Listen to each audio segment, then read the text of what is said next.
பொட்டு வைக்க வேண்டும், பூ வைக்க வேண்டும். இது இந்துக்களுடைய கலாச்சாரம். அதே போல்தான் முஸ்லீம்கள் மொக்காடு போட வேண்டும். அது முஸ்லீம்களுடைய கலாச்சாரம். இதை யாரும் மறுக்க முடியாது. தெரியாதவர்கள் தெரிந்து கொள்ளுங்கள், தெரிந்தவர்கள் இதை மற்றவர்களுக்கும் பகிருங்கள். 1995ஆம் ஆண்டு ரூபவாணி கூட்டுத்தாபனத்திலே செய்தி வாசிப்பாளர்களாக கடமையாற்றிய இந்து பெண்களை அவர்கள் இந்து கலாச்சாரத்தை வெளிப்படுத்தக்கூடாது, பொட்டு வைக்கக்கூடாது, பூ வைக்கக்கூடாது என்ற ஒரு பிரச்சனை வந்தது. அந்த பிரச்சனைக்கு தீர்வு கண்டியவர் யாரு?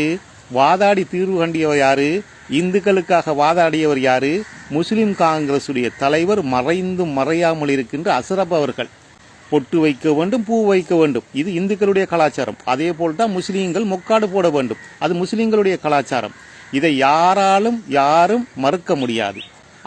அவர்களுடைய கலாச்சாரம் இது.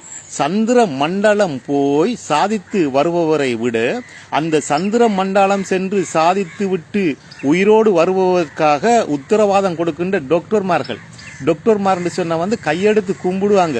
டாக்டர்மார் சொன்னா பல உயிர்களை காப்பாற்றுவாங்க. சரியா? ஒரு டாக்டர் செய்த பிழையால மற்ற டாக்டரை யாரும் குறை கூற வேண்டாம். அந்த பிழை செய்த டாக்டர் தெரிந்தும் தெரியாமல் நடந்திருந்தால் அதை அவர் மீண்டும் திரும்பவும் வராமல் பார்த்துக்கட்டும். அவ்வளவுதான் என்னால சொல்ல முடியும். ஓகே.